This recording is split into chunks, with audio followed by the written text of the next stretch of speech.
وندعوه ونصلي ونصلي على رسول الحبيب اما بعد اعوذ باللہ من الشیطان الرجیم بسم اللہ الرحمن الرحیم۔ آج کی نشست میں آپ تمام بہنوں کو میں جو قصہ سنانے والی ہوں وہ قصہ ہے یہودی ریاست کے قیام کا۔ توجہ رکھیے گا میری بات۔ سلطنت عثمانیہ کے قانون کے مطابق یہودیوں کو فلسطین میں مستقل رہائش کی اجازت نہیں تھی۔ سمجھ آ رہی ہے؟ سلطنت عثمانیہ کے قانون کے مطابق یہودیوں کو فلسطین میں مستقل رہائش کی اجازت نہیں تھی۔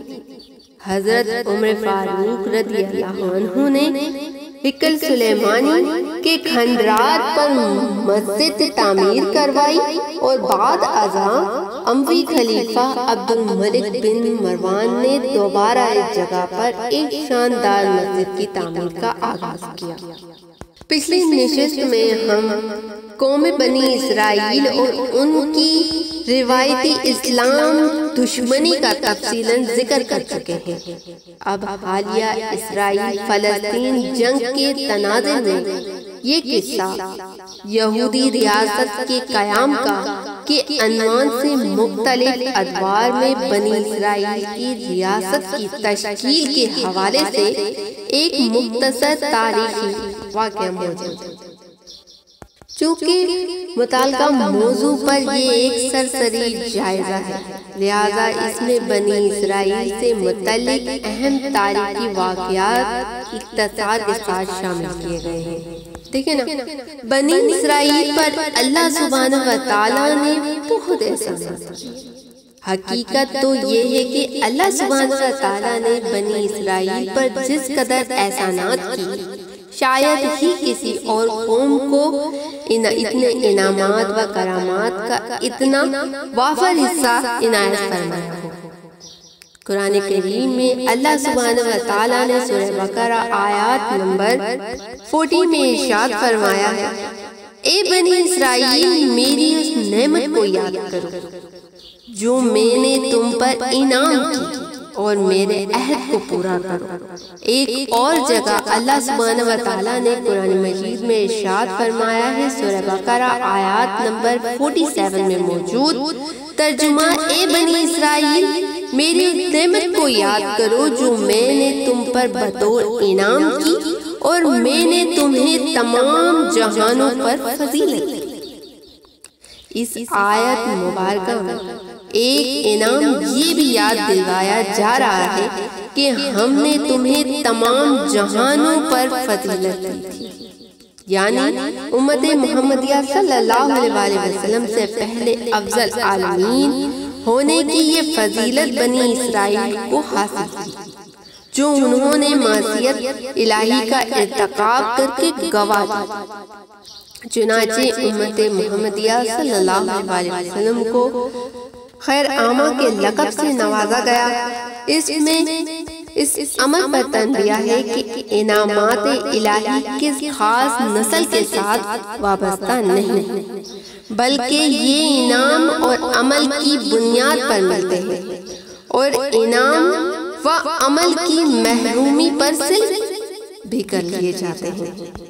جس طرح امت محمدیہ صلی اللہ علیہ وسلم کی اکثریت میں اس وقت اپنی بد اعمالیوں اور شرک و بد عادات کے ارتکاب کی وجہ سے خیر عامہ کے بجائے شر عامہ بنی ہوئی ہے۔ بنی اسرائیل کی فتح ابھی بنی اسرائیل وادی طیہ میں قید تھے کہ پہلے حضرت ہارون علیہ السلام کا انتقال ہوا اور پھر حضرت موسیٰ علیہ السلام بھی وفات پا گئے۔ تاہم اپنے انتقال سے پہلے حضرت موسیٰ علیہ السلام نے حضرت یوشع بن نون علیہ السلام کو اپنا جانشین اور خلیفہ مقرر فرما دیا تھا۔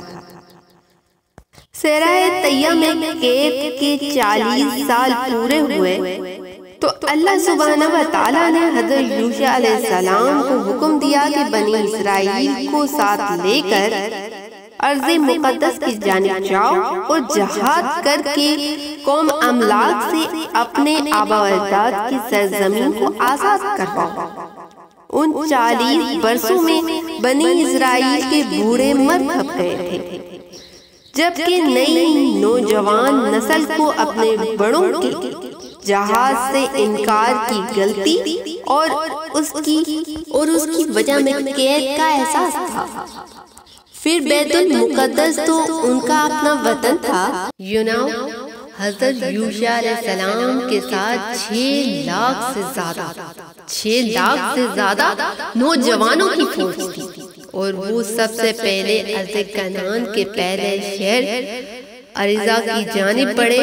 طویل معاشرے اور گمزان کی جنگ کے بعد ارزا شہر فتح کیا اور کنعان کے دوسرے شہروں کو فتح کرتے ہوئے ارض فلسطین میں داخل ہو گئے۔ اس طرح اللہ سبحانہ و تعالی نے اپنا وعدہ پورا کرتے ہوئے کنعان، فلسطین اور شام تک کا پورا علاقہ، پورا ایریا جو تھا وہ بنی اسرائیل کے حوالے کر دیا۔ علامہ ابن کثیر رضی اللہ عنہ لکھتے ہیں کہ ان فتوحات میں بے شمار مال و دولت ان کے ہاتھ آئی۔ 12,000 افراد جو تھے وہ موت کے گھاٹ اتر گئے۔ حضرت یوشع علیہ السلام نے قوم املاک سمیت گرد و پیش کے 21 بادشاہوں پر غلبہ پایا۔ حضرت یوشع علیہ السلام کو اللہ سبحانہ و تعالیٰ نے عظیم کامیابیوں سے نوازا۔ بنی اسرائیل کا ارض فلسطین پر قبضہ مستقیم ہو گیا اور وہ امن و سکون سے رہنے لگے۔ حضرت موسیٰ علیہ السلام کے بعد آپ علیہ السلام 27 ایئر تک 27 سال تک بنی اسرائیل کے ساتھ رہے۔ After the 27 years, آپ علیہ السلام کو 127 ایئر کی ایج میں اللہ سبحانہ و تعالیٰ نے واپس بلا لیا۔ حضرت یوشع علیہ السلام کی وفات کے بعد بھی اللہ سبحانہ و تعالیٰ کی جانب سے بہت سے انبیاء علیہ السلام بنی اسرائیل میں آئے، جن میں حضرت حزقیل علیہ السلام، حضرت الیاس علیہ السلام، حضرت شموئیل علیہ السلام زیادہ معروف ہیں۔ لیکن حقیقت یہ ہے کہ حضرت یوشع علیہ السلام کی وفات کے بعد بنی اسرائیل توحید کی تعلیم فراموش کر بیٹھے، بتوں کی پوجا سمیت بہت سی نئی بد عادتیں ایجاد کر لی۔ انبیاء کرام علیہ السلام کے روکنے کے باوجود کفر شرک سے باز نہ آئے، یہاں تک کہ اللہ سبحانہ و تعالیٰ نے ان پر دشمنوں کو مسلط کر دیا۔ کبھی ان پر قوم املاک قابض ہو جاتی تو کبھی فلسطین حملہ آور ہوتے اور کبھی عالم۔ یہ بنی اسرائیل کے لیے بڑی آزمائش کا دور تھا۔ لیکن ہماری نشست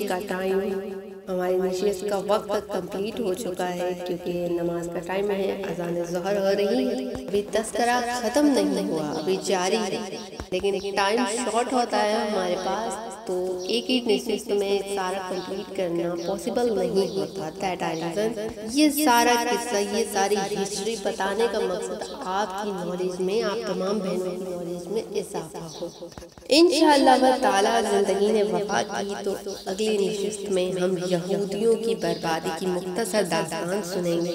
آفٹر دیٹ سیدنا عمر فاروق اور بیت المقدس میں ان کے متعلق میں آپ کو بتاؤں گی صلیبی جنگوں کا آغاز کیسے ہوا، سلطنت عثمانیہ کے خاتمے میں یہودیوں کا کردار کیا تھا۔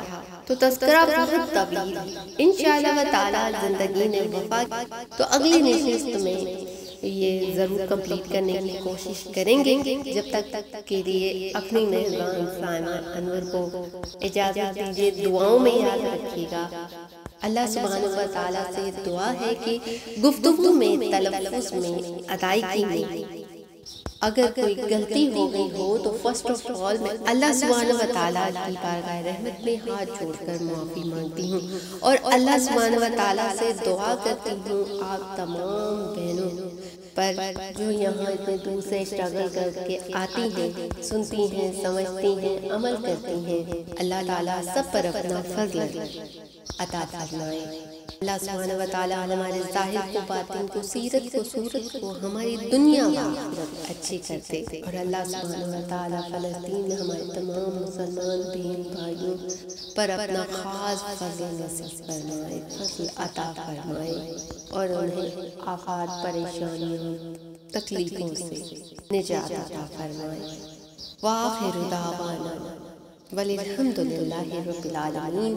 برحق لا الہ الا اللہ محمد رسول اللہ صلی اللہ علیہ وسلم۔